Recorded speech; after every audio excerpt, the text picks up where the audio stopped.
sa mga nakikinig. Sabihin niyo naman, ayaw na namin makinig ng Tatay Wood kasi nag-endorse kayo ng sugal. Malaki na kayo. Alam na ninyo kung uubusin ninyo yung pera niyo sa sugal o gagamitin niyo lang yung pera yung sobra lang ninyo para sa sugal, para for entertainment. So, alam niyo na yan. Matanda na kayo. Kasi kailangan namin kumita eh. Alam mo na, dahil ako, wala akong trabaho. This episode is brought to you by Bingo Plus. Bingo sa saya. Plus sa panalo.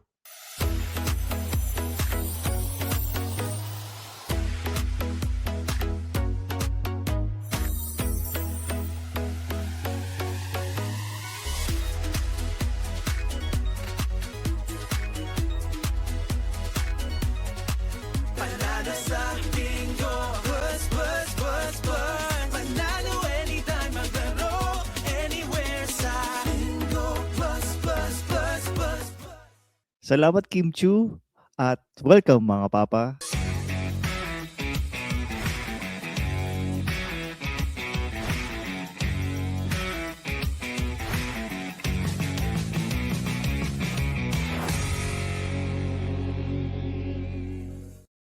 Ito po si Ingo at kasama natin si Tristan Ting na galing Europe. Welcome mga papa. And Happy New Year pala. Ito kasi first episode natin to sa sa 2026. Tsaka Oo. ito ang ganda ng 2026 na meron tayong 11 na nanonood dito sa live natin. Ay, napakaganda. At bago tayo Napakaganda. tumuloy, trivia lang. Kung sa mga nakikinig at nakita nyo na ang sponsor namin ay si Bingo Plus at andun si Kim Chu, trivia. Yung kapatid ni Kim Chu, ninakawan siya ng 300 million ba yun? Dahil sa sugal? Ayun. Yun lang. So, Hindi ko alam kung Wala dapat na kayo. kasama natin to. so Pero yun nga, isipin mo nga sa mga magsasabi na naman dyan na nag-endorse kayo. So, si Kim Cho nga nabiktima siya ng kapatid niya na nagdemanda si kapatid niya dahil sa sugal. Nag-endorse pa rin siya ng sugal. Siyempre, minsan yung mga tao kailangan lang kumita. Kim Cho yan eh. kailangan nila bawiin yung pinantalo ng Kailangan na pogihin yan eh. So, yun. So, yun. Happy New Year ulit mga papa. Yun nga, it's nice to be back sa sa pagre-record ng podcast. Oo. At saka ito, Tristan. Itong topic na to, close sa heart namin to ni Tristan. Bali may experience siya dito, tapos may recent experience ako. Kasi speaking of sugal, nung holidays pala, ang ginagawa namin ng mga kapatid ko, nagsusugal kami sa casino. So may casino malapit dito sa sa area namin. Ang pangalan niya is Soler North. So may playground, indoor playground doon, tapos may casino. Siyempre nagpunta muna ako ng casino. Tapos meron doon unruly na bata sa indoor casino. Ay, sa indoor casino, indoor playground. So, tapos napansin ko na yung bata hindi sinasaway ng magulang. Ang ginagawa ng bata is tinataob niya yung mga blocks na binibuild ng ibang bata o kaya nangaagaw siya ng laruan. Pero yung magulang parang proud pa na parang tingnan mo, napaka-aggressive ng aking anak. Tingnan mo yung anak ko, pwedeng demolish yan. Oo, pwede siyang si Wreck-It Ralph, ganun. Ayan, parang pwede siyang si Wreck-It Ralph. Oo, tama. Yun. So, parang ang naisip ko doon, or yung unang naisip ko doon, ay hindi responsibility ng ibang bata o kahit nung staff ng facility na magdisiplina ng anak mo. Kumbaga, dinala mo yung bata na yan sa playground. So, malamang namang obligasyon mo na i-guide siya tsaka sawayin kung medyo unruly siya. Ako, ibabalik ko lang to sa isang past episode natin. Yung tungkol sa Watsons. See You're Annoying. Diba? Oo. Nung may ibang tao na sumaway dun sa anak niya, but they're just kids. They will play. It's a public area. Blah, blah, blah. Na parang nag-away na. And yun nga, ang hirap makialam dun kasi hindi mo yun anak, hindi mo sila, kahit nga kakilala mo pa sila eh. kahit kakilala mo pa sila, tapos kaibigan mo pa sila, tapos nakita mo makulit yung anak, mahirap magsaway. Mm. Kasi yun nga, hindi mo yung responsibilidad eh. Pero ako, hindi kasi ako nahihiyang magsaway ng mga bata. Pagka, kunwari, kay kakilala ko, tapos, makulit, tas nakita ko medyo hindi naman pinapakialaman ng magulang nila. Sinasaway ko. Sinasabihan ko lang na, parang magsasabi ko ng mga, papauwiin kita, parang gano'n. Ah, Sabi ko, papauwiin kita. Gano'n yung sasabihin threaten mo ko. lang sila. Oo. Sabi ko, papauwiin na kita, wag kang makulit. Parang medyo to that, hindi in verbatim, pero parang gano'n. Tsaka ako kasi medyo, aminado naman ako, maiksi yung pasensya ko sa, sa mga makukulit. And, pumapatol ako sa bata. I mean, pumapatol. Bibigwasan mo sila ng isa, no? Hindi kasi ito, yung dati pa, actually medyo nag-mature na nga ako eh. Kasi ito, yung sa dati kong office, mga ano pa lang ako nito, 22 pa lang ako. Yung anak ng boss namin, Mm. laging yung dinadala dun sa yung boss namin na yun, Ilang may taon anak na? siya. Ha? Parang mga 6, ganyan, 6 years Okay. old, yung bata. Ang pangalan mga nung anak niya si Ronald. Tapos yung Oh, boss ko, wow. parang Phil-Am. Tapos, nabuntis niya yung katulong nila. Seryo, Tapos, totoo. Yung Oh, office namin nun, gago yun si Sir Andres kasi hindi niya hinulugan okay. yung office namin, tangina niya. Pero yun, anyway, yun, nabuntis Oh. yung katulong, tapos inanakan niya yung katulong, may asawa siya, Mm. binahay niya yung katulong na malapit dun sa office namin. Tapos yung Okay. anak niya, parang feeling tagapagmana ako, boss niyo yung tatay ko eh. Hindi niyo ako pwedeng anuhin. So ginagawa namin, sobrang kulit, kasi ginawa ng bata na yun, dinuraan ako sa kamay. Bakit ka dito lang sa kamay? Makulit Pampaswerte? siya eh. Makulit siya eh. Parang hindi ko na matandaan kung bakit, pero dinuraan niya ako sa kamay. Ginawa ko, yung pagdura niya sa kamay ko, ginanong ko nilamuta ko pabalik sa mukha niya, yung dura Ay, niya. seryoso? Naisip ko, tangina mo, wala akong pakialam kung boss ko yung tatay mo. Oo. Ginanong ko. Tapos tinawag ko yung si Dolores. Sabi ko, Dolores, yung anak mo, nandudura eh. Sabi ko na gano'n. Tapos may isang instance pa, sa sobrang kulit din, nasa office kami. Sabi ko doon sa mga ka-office mate na, tara laruin natin tong si Ronald. Patayin natin yung ilaw. Tapos kunyari, laro-laro. So, nung pinatay namin yung ilaw, habang patay yung ilaw, binabatukan namin yung bata.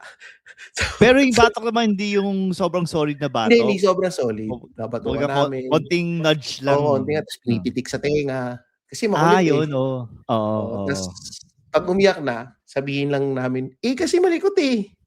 Yan tuloy, ang likot mo. So, medyo nakabawi. Pero ito for context lang, parang 22 pa lang ako nito. 20 years, more than 20 years ago na to. So, nagbago na ako. So nagkaroon ng mga anak. So, ngayon nag-aano naman ako. Pero yun nga, minsan kasi, lalo ngayon sa panahon ngayon nauuso yung gentle parenting. Yung mga tipong sasabihin ng mga magulang na, kasi he has a little body that has big emotions. He needs to let it all out. Kailangan I understand you, blah, blah, blah, blah, blah. Na parang, oo, pwede, naiintindihan. Madali naman yun eh. Okay lang naman yun eh. Pero, natuwa ako sa comment dito. Ito sabi ni Alex Gatchalian. Mali daw, pero deserve ni Ronald yun. Totoo, deserve niya talaga yun. Niya. Malamang 20 years old na yung batang yun ngayon. So yun. Tapos may trauma na, no? May trauma sa dilim. Kaya ayaw niya pinapatay yung ilaw kasi akala niya gugulpihin siya. So, parang ngayon, bawal ng pagalitan, and kagaya yung sa instance yung sa'yo, yung sabi mo may mga makulit na bata. Uso din kasi ngayon yung sinasabi ng, minsan nakaka-pressure to eh, sasabihin ng mga ibang magulang, hindi na namin papa-iPad yung mga bata. Fine, okay lang. Tas lalo, mangyari, pag hindi nila pina-iPad yung mga bata, magiging sobrang kulit. Lalo na pag nasa ibang bahay. Kaya minsan, or nasa ibang lugar. Kasi pipilitin ng mga bata na parang, hindi, pag makulit ako, mapupuwersa yung magulang ko na ibigay sa akin yung iPad para manahimik na ako. Kaso minsan, hindi mo siya pwedeng kayong mag-eksena, plan na nasa public place kayo eh. Kaya minsan, for your peace, bigay mo na yung iPad. Ako ganun Hindi ko sinasabing tama yung ginagawa ko, hindi ko sinasabing mali yung ginagawa ninyo. Kung kayo man, hindi nyo binibigyan ng iPad yung mga anak ninyo pag nasa public place. Minsan, ako kasi binibend ko yung rules lalo na pag wala ako sa bahay. Oo. Kasi ibang dynamics yun Mahirap, mas stressful siya So sa akin, para for my own peace, sige, mag-iPad ka na lang muna dyan para wag kang makulit. Para wag ka rin makaabala sa ibang tao. Yun. Yan. Pero, ano yan, balik tayo doon sa balikan natin yung iPad na yan dahil may story din ako yan. Pero balik tayo doon sa topic na yan. Doon sa topic natin. Na, ayun nga, yung nanggugulo, yung bata. So, yung kaninang point mo kanina na sa Watsons, na parang tiyatanong kung playground ba to? Or ano na ba? Pagdating ba sa public space or sa mga boutiques o kaya sa mga retail store, free for all ba ito? Free for all na ba para sa mga bata na maglaro-laro? Which I think nag-agree naman tayo na kailangan talagang gabayan or suwayin or i-disiplina din yung mga bata ng magulang. Especially pag nasa retail, kapag hindi siya meant for running around, especially yung mga nasa boutiques, mga ganun. And for the indoor playgrounds naman, may tinatawag na na absent parent phenomenon. Ngayon, ano yun? Nakita ko din yun first hand nung nasa indoor playground kami. Na kahit nakita na ng parent ng bata na tinaob yung ginagawang Lego blocks or yung magnetic blocks, parang wala lang, parang natuwa pa siya. Tapos tumingin pa sa aming mga parents na parang nagsisik ng validation na, kita niyo yun, galing ng yung magulang na to, kakilala mo to? Kakilala mo? Hindi. Kasi kung talaga? kakilala ko yun. Sana kinaki mo. Ayoko nung gulo. Ayun, pero ayun, parang akala niya, feeling ko na akala niya tama yung ginagawa niya for her kid na Babae pa to. Babae. Nanay. Single mom ba to? Hindi naman ako interesado kung single. Pero di ba kasi baka absent absent father kasi. Kaya feeling ko susugal yung diba? nagkakasino yung tatay. Pero pero ayun nga. Ang hirap kasi naubo tuloy. Kaya mo yan. Ang hirap kasi nung sitwasyon na yun kasi parang ako ba yung magsasaway dito sa anak niya na to? Kasi baka mamaya pag ako nagsaway, magkabad tripan lang. Kasi siyempre hindi ko alam kung ano ng temperament. Isang beses nga yung anak ko meron siyang hawak-hawak na laruan, 2. Tapos may isang bata na gustong kunin yung laruan na isa. Tapos inexplain ko lang ng mabilis sa anak ko na, sige, bigay na natin yung isa, i-share mo yung isa ha, tapos yung isa sa'yo na lang. Kasi 2 naman yun. Tapos yung same kid, kinuha na yung laruan ng anak ko na isa, gusto pa din kunin yung isa pang laruan. Kasi sinabi ko lang sa bata na, hindi kuya, eto na lang yung para sa kanya, huwag mo nang kunin. Ayun. So parang tanginang bata to, talagang parang talaga, unruly talaga. Pero nandun ba si Sven nung nanggugulo yung bata na yun? Inagawan niya yung si Sven. Sven. Hindi, yung dito sa may casino na may playground. Yun. Same. Actually, same kid. Same bata yun? Same bata. Ha? Pero hindi niyo kakilala yung magulang? Hindi namin kakilala yung magulang. Kasi, dahil yung indoor playground na yun, medyo nasa pricey part siya. relatively konti lang yung bata compared sa mga Kizuna. So magkakilala. Ito, Oo. sasagutin lang natin yung comment Hmm. ni Kian Arlegui ng Topak and Tantrums. Ba't mo daw kasi dinadala sa park ng mahihirap, sis Ben? Ayan, Actually, hindi nga sinagot na park. Linggo. Hindi park siya ng may hirap kasi 850 yung entrance ng bata eh. Tapos 300 Putang yung ina, sa 850, tapos te-terrorize ng ibang bata. Sana ganito magandang ginawa mo doon. Pinasapok mo kay Sven. Tapos, nung sinapok ni Sven, di siya kakagulo. Sasabihin mo, kasi ano siya, may sensory issues siya eh. Autistic kasi Oo. anak ko, pasensya na, Gu- nakabawi gu- na ng bata. Tapos sasapukin ko din yung bata. Tapos sabi ko, ay sorry autistic din kasi ako eh. May sensory issue. Bigla na lang ako nananapok. Pero totoo yan yung, ano talaga eh, hindi nakakainis yung bata. Kasi nga, like what everyone is saying na, bata yan eh. Ang nakakainis dyan, yung magulang. Oo. Kasi, bakit nyo pinapabayaan na ganun? Na alam ko may mga excuse na sasabihin, bata lang yan. Oo, bata lang yan. Tayo pwede nating sabihin yun eh, bata lang yan. Pero, kung ikaw yung magulang nitong bata na to, dapat hindi mo pinapabayaan. Dapat tinuturuan mo pa rin ng tinuturuan mo pa rin na, pagka nasa ganyang lugar, dapat hindi ganyan yung ginagawa mo. Kasi lalaking yan eh. Kagaya ng sinasabi ko, lalaki yung bugok. Lalaking bugok yan, lalaking entitled yan na parang, yan. pwede kong gawin lahat to. Wala nang nagsasaway sa akin eh. So, hindi siya tama. Oo. And, yun, parang, hindi, ito sabi ni Sunny, kids will be kids, kaya kailangan ng pasensya. Totoo naman yun eh. Tama yan, kids will be kids.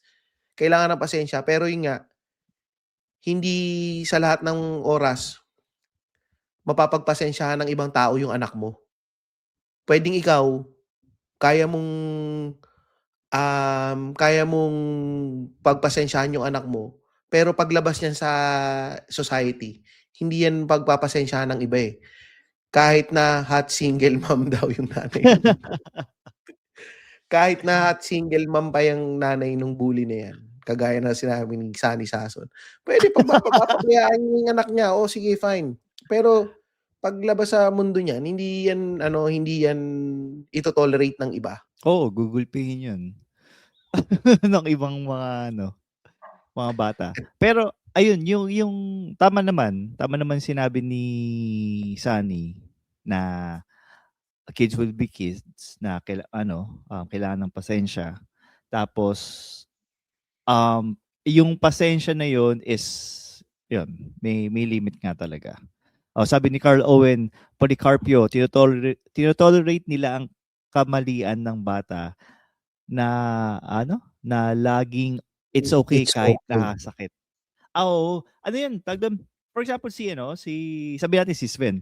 So yung kay Sven, alam natin na autistic siya. Hindi ko ginagawang excuse yung disability niya dahil hindi ko ginagawang excuse yung disability niya. Ang lagi kong sinasabi sa kanya, for example, hino-hoard niya yung laruan. Sabihin ko, kapag may gustong humiram, sabihin ko lang, share, you could share their toys. So parang same lang din na whether normal o may disability yung bata, turuan pa rin ng yung tamang asal, tamang etiquette, tamang courtesy sa mga ibang bata na gumagamit ng facility or yung playground. Kasi at the end of the day, pag laki nila, ganun din sila eh. Like for example, pagtanda nila, baka mamaya sila yung mga lalaki na umiihi sa gilid ng inidoro. Yung mga baboy, di ba? Ako pa naman, medyo particular ako sa inidoro kasi lagi akong tumatay. So, gusto ko yun. Anyway, sorry. TMI. Yun. Ito, basahin lang natin yung comment ni Kian. nag-iba na ba ang mindset ng mga parents ngayon? Kasi dati, pag makulit ka, papaluin ka talaga ng magulang mo. Kasi iniisip nila na yung behavior mo ay nagre-reflect din kung paano ka nila pinlaki. Totoo yan eh. Pero, Ayan, Tristan, favorite mo yan. totoo yan eh. Kasi ako, laging nararamdaman ko eh na pagka hindi ko pinagalitan yung anak ko, nakakahiya. Kasi parang reflection yun kung paano ko sila pinalaki. Pero ngayon kasi, yung mga parents na disciplinarian, napapako sila sa krus eh. Ng mga, ang harsh mo. Grabe ka, ang harsh mo. Ano ka, boomer parenting ka. Kagaya may mga ibang nagko-comment dati dito eh, na si Tristan, nakakawa yung mga anak niya, yung ginagawa niya sa mga anak niya. Sobrang grabe yung ginagawa niya sa mga anak niya. Na gento. You know my name but not my story. O nga pala. So, Putangin ng Hindi, pero quote totoo yan. yan na kasi minsan nakakainis na, eto sabi nga nito ni Carl Owen, no, lalo na po dito sa Europe. So anyway, sabi ng ni Chris Ho na happy birthday nga pala, may mga di rin daw nakagets ng childhood trauma. Akala nila yung papagalitan yung bata pag mali ay disiplinahin is equivalent to childhood trauma. Pero minsan ay sumusobra na daw sa pagka-gentle, which is totoo naman. May mga ibang bata or may mga ibang magulang na I think na-mention din ni Tristan to nung una na gustong big emotions, you need to release your big emotions, tas lalong nagwala. Which is, hindi ko alam kung paano nag-work yun or may mga bata ba na binabagayan. Pero for me, may certain age or may certain headspace yung mga bata na pwede mo silang paluin. Pwede mo paluin for disciplinary purposes Hindi dahil trip mo lang, gusto mo lang paluin. Ito yung mga bata na hindi sila umiiyak, hindi sila nagwawala, kumbaga na nasabihan mo na sa kanila na kumalma or na-explain mo na kung ano yung sitwasyon. Tapos pag kalmado na lahat, tapos naiintindihan na nila lahat, feeling ko doon mo palang pwede silang paluin eh. Kasi at least yun, naintindihan na nila yung nangyayari. Tapos bibigyan mo sila ng isang matindihan para hindi nila makalimutan. Pero ako, ito, hindi man halata. Hindi na kasi ako namamalo. More on, actually, actually, yun na nga lang ulit yung nagalit ako eh, nung nasa trip. Kasi sobrang stressful eh. So, ito nga sabi na dinamdam talaga ni Tristan yung comment sa kanya about his short temper sa mga kids. Totoo naman, tag dito, hindi ko naman dinideny na maiksi yung temper ko. Kaya nga ito nga yun eh, maganda yun na alam ko yung yung kahinaan ko. So pag umaabot ako sa point na ganun, mas nagiging aware lang ako sa sa kailangan kong baguhin. And hindi na as wild yung temper ko as before nung siguro nung mga nasa 30s ako. Mas medyo nag-calm down lang din ako. And ako nga in-expect ko nitong huling biyahe namin mabubwisit ako ng matindi sa mga bata. Hindi naman. Yun lang isang instance na yun. Tapos after nun, kagaya nga nung sinabi yung dito yung gentle parenting na hindi naman porkit pinagalitan mo yung bata, nagkaroon na ng trauma. Kasi marami dyan yung mga nagmamarunong na mga magulang na, naku, ba't mo sinabi na ganyan yung mga anak mo? Yung mga lahat alam nila na parang ako napaka-perfect kong magulang. I'm this dad, I'm like this, I'm this, blah, blah, blah. Na parang iba-iba kasi yung mga bata, iba-iba yung pag-deal with sa, kumbaga sa tao, hindi yan one size fits all eh. Ano siya eh. Iba, sa dalawang anak ko, iba kung paano kausapin si Rigo, iba kung paano kausapin si Rocco. Kasi magkaibang tao sila eh. Hindi sila yung mas mahinahon ako pagdating kay Rigo. Kay Rocco, kailangan mas direct. Kasi hindi siya makikinig eh. Kahit na ayaw ni Rocco na firm ka, na sasabihin mo sa kanya na firm. Kasi mas firm ka nga kay Rocco, mas magagalit siya sa iyo eh. Pero i-explain ko lang lagi sa kanya na parang, kung hindi ako firm, hindi ka naman nakikinig eh. Kasi lagi yun eh, pag kunyari tumaas yung boses mo, why are you being so firm? I hate it when you're being firm. Sabi ko, how can I not be firm? You're not being obedient. You're not listening. Si Rigo, isang sabihan mo lang, nakikinig na siya. Alam na niya kaagad na okay. Si Rigo mismo, sasabihin niya kay Rocco na makinig ka na lang. Tapos mamaya explain naman sa yan kung bakit ganyan. Oo. And ako naman, hindi sa pagmamagaling, sinasabi ko lang din na pagka ganyan, kung may mali ako, sabihin ko, sorry kasi ganito, na-stress ako, ganito. And gusto ko lang naman na wag kayong maging sobrang bugok. Well, in short, parang ganun lang. Yun, ang hirap lang ng mahirap maging magulang.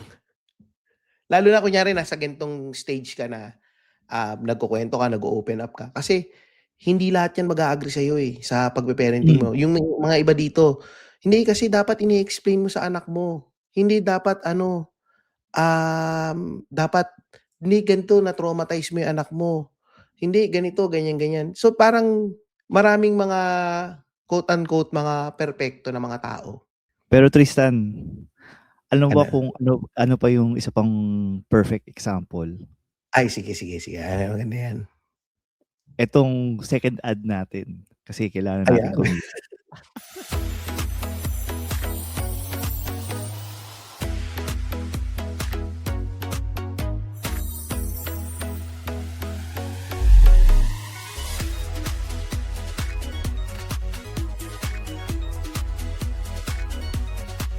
Panalo sa Bingo, plus, panalo anytime, maglaro anywhere sa Bingo, plus.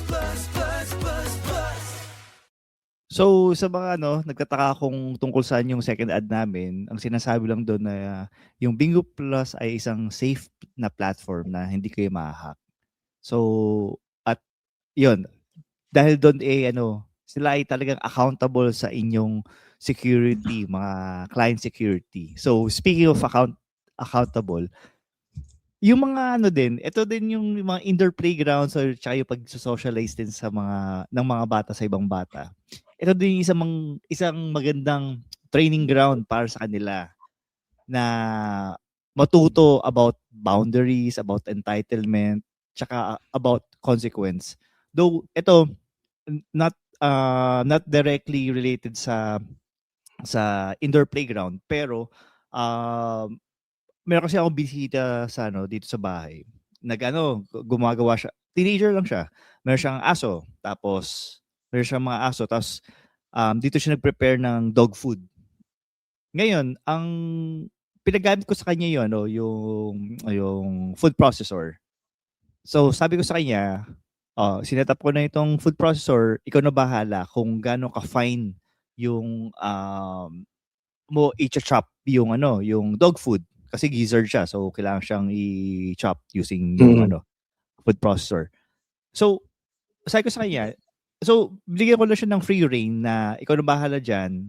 Kasi gusto ko din siyang matutunan na kung masyadong fine yung kanyang pag-chop or masyadong thick yung kanyang pag-chop, ibig sabihin, may mali sa ginawa niya. So, from there, meron siyang kumbaga matitrain siya na i-eyeball niya talaga, maging responsible talaga siya. Although small lang naman yung task, pero at least meron na siyang idea na sige, may ini-empower ako, quote and quote, ini-empower ako ni Tito Ingo sa pag-prepare.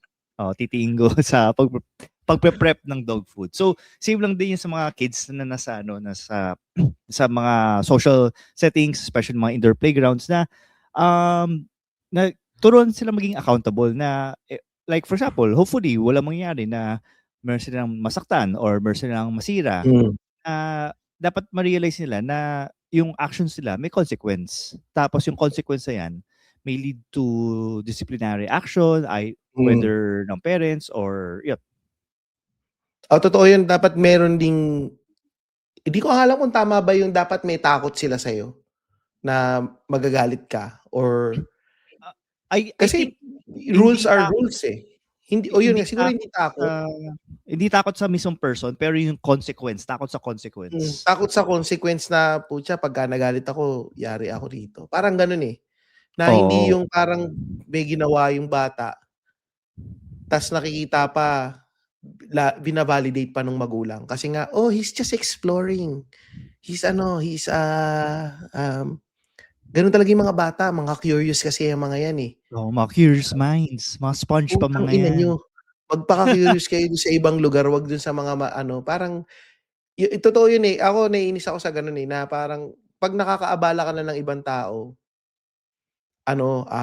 baka dapat pinu-pull out mo na yung anak mo or Mm. ewan, kasi baka mamaya may masabi na naman ako dito, eh, marami pa naman mga iba diyan, mga super gentle parents and mga Pero actually agree napaka-perfect ako dun dads. ano, agree ako dun sa pinu-pull out yung anak. Kasi isang example 'yan, 'di ba kakatapos lang ng ng Pasko. Malamang may mga ibang listeners tayo na, dinadala sa simbahan yung mga anak nila tapos mag-iingay sila or Hmm, especially mga mga toddlers or yung mga infants. Well, oo. So ang kadalasan ng mga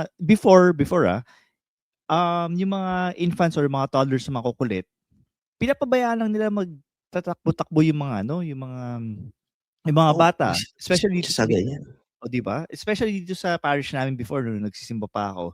Tapos meron isa kaming pare na pinagsasabihan na, yung mga anak niyo basta pinagsasabihan yung during the mass, pinagsasabihan nila yung mga parents na yun. Ta's from there, natino yung simbahan. Nagkaroon ng disiplina. Hindi siya popular na approach na nagagalit yung pare in the middle of the mass, pero it did the job. Ako may na-experience din akong ganyan, sa Hmm. Green Hills Sa na Green Hills, oo. simbahan. Oo. Sobrang ingay nung bata, kinall out nung pare The middle of the na mass din. oo, middle of the mass na parang aanuhin yung bata, ganito, ganito. Maayos naman. Tapos yung tatay sumigaw, eh. "He's just a fucking kid!" Gumanon? Tangina, sa loob-loob ko na, "You're in a fucking church!" Nagsagutan yung dalawang magulang, 'no? Grabe yung ako sa isip ko lang yun, yung sabi ko na, "You're in a fucking church." Kasi tangina, parang naisip ko, ba't ka pa nagsimba kung ganyan yung ugali mo, hindi mo naintindihan na Oo. nakakaabala ka ng ibang tao. "He's Hmm. a fucking kid, blah, blah, blah, blah, blah." Ta's nag-iskandalo siya. Matagal Ayun na lang. 'to, nasa Pilipinas pa kami nakatira nito. Oo. Parang ako, shock kami, parang sana lumabas na lang siya para na kung magulo yung anak niya. Ang maganda dati sa Eastwood yung merong crying room yung mga bata. Hmm. So yung mga bata nandun lang kung gusto niyo magsimba, may mga anak kayong baby, dun kayo sa crying room. Yun, Okey. so Maganda pala. may gano'n. So Sa Eastwood, ewan ko kung hanggang hmm, ngayon may gano'n pa rin. so Um, ayun. Yun. Sige, bago mo basahin yung comment ni Alex, dahil bagong taon na kasi, eh. So, kumbaga sa Eastwood may crying room, sa Tatay Hood may sponsor. So, i-run muna natin 'tong sponsor. Okey.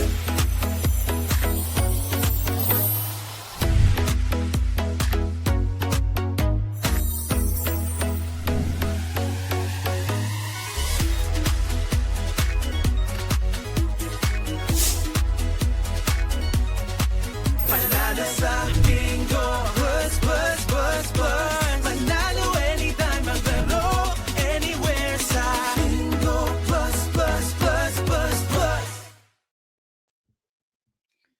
Ayun, sa mga nagtataka kung tungkol saan yung yung commercial na yun, sinasabi lang doon may 3 platforms or 3 ways para makapaglaro kayo sa Bingo Plus. Isa sa Bingo Plus app, so website at meron silang physical store.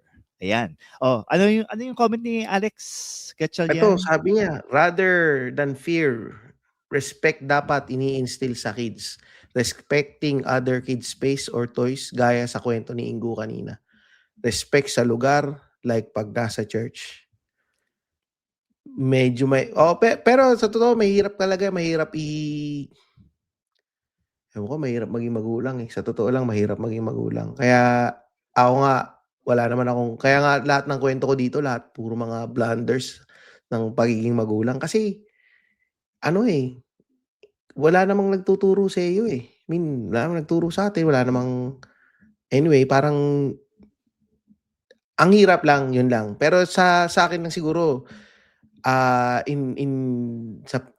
pwede ko lang sigurong masabi dito, hindi naman natin kailangang palakihin yung mga anak natin na matapang sa playground, tapos yung talagang yung nakikipag-away. Pero dapat yun nga, kagaya ng sabi ni Alex, dapat yung merong respeto. Kaya kung gusto rin natin na maayos din yung mundo para sa kanila, dapat nagsisimula yun sa kung papaano. Ako lagi ko rin 'to, sinasabi ko 'to sa sarili ko, kung gusto kong maging kung gusto kong magkaroon ng maayos na mundo, kailangan umpisahan ko rin sa sarili ko at kung papaanong kung paanong pagharap kung paano natin ine-explain sa mga bata after natin silang pagalitan or after natin silang pagsabihan or disiplinahin. So, Oo. puwedeng hindi tayo perfect sa lahat ng mga sinasabi natin sa mga anak natin, pero maganda do'n kinakausap natin sila sa every lecture, every sermon, kinakausap natin sila after pagkakalmado na sila at naiintindihan na nila. Oo nga, kaya laging tandaan, walang manual sa pagiging magulang. Pero araw-araw meron tayong natututunan, kaya salamat.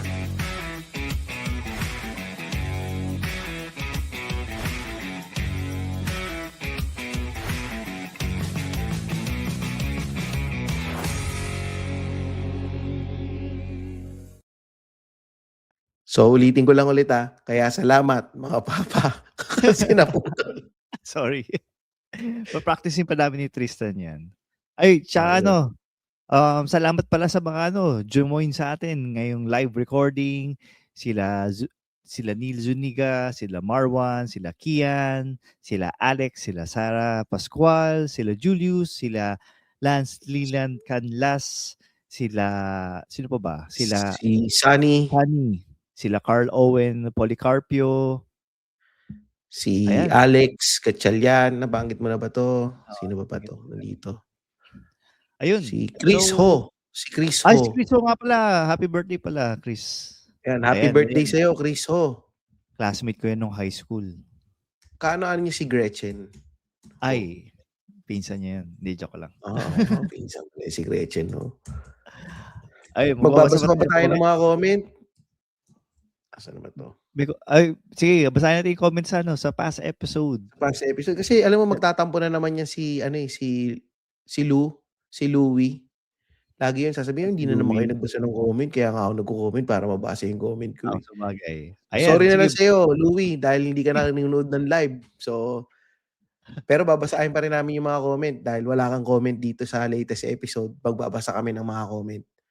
Asan na ba Ito, yun? sa episode 156, Papa's Boy pero Mama's World, Realities ng Co-Parenting. Umpisa natin sa first comment natin na si Louie. First, wag na yung mga Mama's Boy na yan. Lahat naman, wala bang topic na maasim? Maasim. More on maasim topic, please. Ano yung Okay. maasim na topic?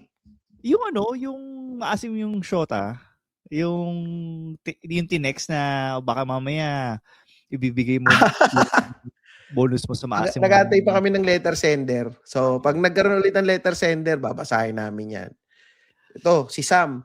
Ingo, nabanggit ka na sa MC ni Makoy. Ay, usap na kayo ulit. Nag-uusap na sila. Gusto mo ba i-post ko na yung picture nilang magkasama sila? Wag na. Mag-comment Wag kayo na. kapag naka-10 comment regarding do sa i-post yung picture, i-post ni ni Tristan. popost ko yan.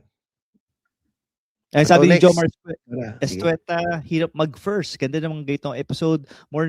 More information kay Masamulak bukod sa isa siyang machong gwapong Hapon na may malaking tite. Yan. Jomar Estuesta, kung talagang hinahanap mo lang si Masa Mulak, doon ka makinig sa Kunichi Mates, wag dito sa tatay. Masa Mulak ng Masa Mulak, tangina nyo. Anyway, so, eto, si Aja Arellano. Wag ka mag-alala, Sir Ingo. Di lang si Sven ang mahilig manilip. Kahit yung dalawang anak kong lalaki, yan ang ginagawa. Tawa pa ng tawa habang nagbibihis ang nanay nila. Oh, di ba? Sabi kasi, di ba? Ganun talaga yung mga lalaki. Pilyo talaga. Okay. Sabi ni AJJ, ganyan talaga mga bata nakawar sa utak nila no dumidikit sa nanay nila dahil sila ang supposed na mag-provide ng gata sa bata. Pero in time, Ingo, mas magiging close din kayo din sa'yo yan kasi lalaki din siya. Pero totoo yan, nag-teenager na si Rigo, mas ako yung kinakausap niya eh. Pero yun nga, pagdating sa mga affection sa nanay, pero yung mga bagay-bagay na everyday things, Oo, mas sa ako yung tatay. kinakausap niya. Oo. Ito, si Ayan. Ecosen. Yung intro din eh. Parang live lang bigla, then nag-intro. Gusto lang ipakita ang figure ni Titi. Yabang. Short episode na sobrang relatable. Ganda and thumbs up. Huwag kang mag-alala, Ecosen. Bumalik na ulit yung yung figure ko na dati. Bilog na ulit ako. So, yun. Ako na magbasa ng huli. Si Okay, Ralph sige. P. Galing. Very relatable talaga mga papa. Ganyan talaga pag tatay, lalo na sa younger kids. Nasa nanay almost lahat ng affection ng mga anak. Madalas. Siyempre, tanggap ko naman at hinahayaan ko lang. Pero minsan, siyempre, parang gusto mo din na ma-reciprocate yung lambing sa'yo. I feel you, Ingo. Next time siguro, pag lumaki sila, mas lambing na din sa tatay. Ayun, Yun, maraming salamat. salamat. Uy, tsaka salamat din pala sa mga sumusuporta pa rin sa atin sa Patreon, patreon.com/pawapatreon. And kung gusto niyo mag-send ng ng mga letters, pwede niyo gawin 'yan. Punta kayo sa Reddit, reddit.com/tatayhoodpodcast. Yan. Salamat mga papa. Salamat. Ayan. Tingnan natin to.